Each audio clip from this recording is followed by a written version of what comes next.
दिनांक 17 और 18 की रात में दो चोरों के द्वारा थावे भवानी के मंदिर में मुकुट, हार और कुछ और अन्य आभूषणों की चोरी की गई थी। इसमें क्योंकि प्रशासन और पुलिस के स्तर से चूक हुई थी, तो हम लोगों ने इसमें जो टीओपी प्रभारी हैं और वहाँ के जो अन्य कर्मी हैं, पुलिसकर्मी, उन पर सब पे कार्रवाई की थी। और क्योंकि चूक भयंकर थी, तो इसमें हम लोगों के स्तर से भी इसकी जो लापरवाही है उसकी हम लोग जवाबदेही लेते हैं, जिम्मेदारी हम लोग लेते हैं एज ए पुलिस अधीक्षक।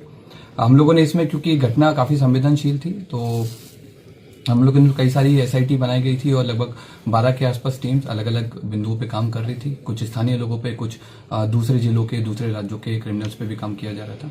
उसी क्रम में हम लोगों ने एक व्यक्ति पे फोकस किया जिसका नाम दीपक राय है। ये इसके फादर का नाम देवानंद राय है। ये जमनिया थाना गाजीपुर का रहने वाला है और इसकी हम लोगों ने कल एटवा पुल से गिरफ्तारी की है और इसने अपने अपराध को स्वीकार किया है। इसके द्वारा पूर्व में भी कई सारे ऐसे मंदिर चोरी में अपराध किए गए हैं।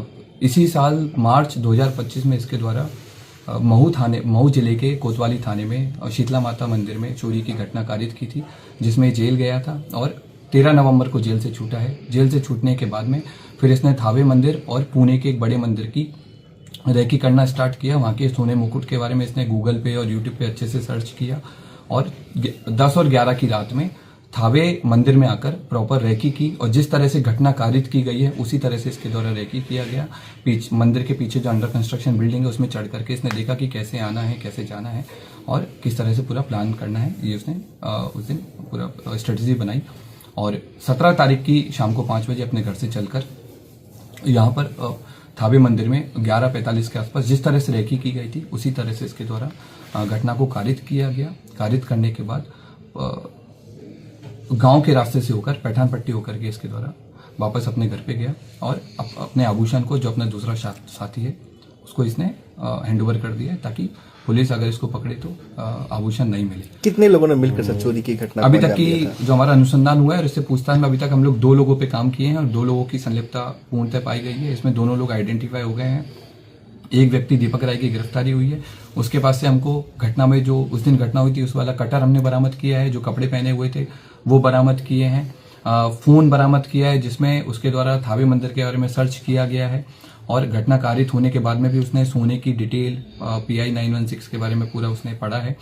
और इसके बाद में हम लोगों ने उसके जो रेकी के टाइम पे जो जूते पहने थे वो जूते हम लोगों ने बरामद किए हैं। रेकी के टाइम में जो बैग यूज किया था वो बरामद किया है। जिस बाइक से वो लोग घटना करने आए थे वो बाइक भी हम लोगों ने आइडेंटिफाई कर लिया। जल्दी भी हम लोग उस बाइक को भी बरामद करेंगे। जो 30 लोग सर उठाए गए थे उसमें से कोई तो नहीं हुआ? जो हम लोगों ने पहले जिन लोगों को डिटेन किया था पूछताछ के लिए, उन सब लोगों को, क्योंकि उन लोगों की संलिप्तता नहीं पाई गई थी, उन सब लोगों को हम लोगों की तरफ छोड़ दिया गया है। हम लोगों ने इन सारी चीजों पे भी जांच किया था कि क्या कोई स्थानीय लोग या मंदिर प्रशासन की भूमिका रही हो, तो उस तरह की भूमिका भी हम लोगों के सामने नहीं आई है। अब हम लोग की अगली कोशिश माता की जो हार है, जो मुकुट है, उसकी बरामदगी है और दूसरे व्यक्ति की गिरफ्तारी वो भी हम लोग जल्दी करेंगे। सर, जिस तरह से ये चोरी की घटना, फिर इसे कैसे पता चल पाई कि मंदिर में यहाँ हार है? ये पेशेवर क्रिमिनल है और इसका हम लोगों ने जब हिस्ट्री देखा है, इसका जब हमने जिस तरह के गूगल सर्चेज किया है तो उससे स्पष्ट हुआ है कि इसके द्वारा लगातार इसने जेल से छूटने के बाद भी, इवन जेल में रहने के दौरान भी इसने कई सारे मंदिर के बारे में डिटेल प्राप्त की है। जेल से छूटने के बाद में कई सारे बड़े बड़े मंदिर के सोने के मुकुट के बारे में इसने सर्च किया है और क्योंकि थावे मंदिर इसके घर से काफी पास था तो इसलिए इसने इस घटना को कारित किया है।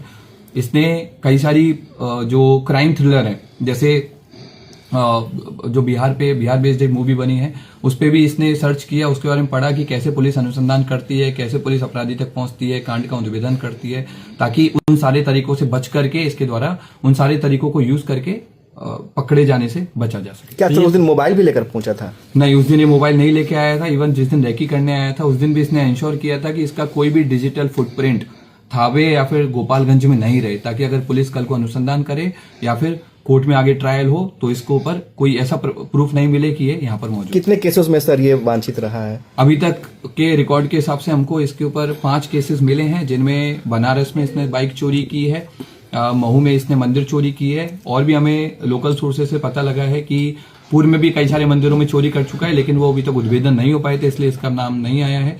जमनिया थाना जो इसका स्थानीय थाना है वहां पर भी इसके द्वारा घटना चोरी किए गए आभूषण सर कब तक बरामद हो जाएंगे?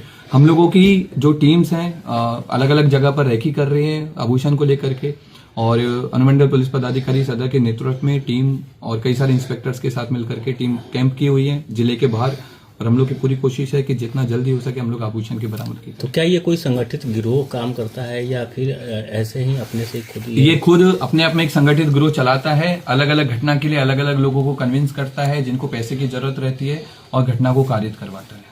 Thank you sir.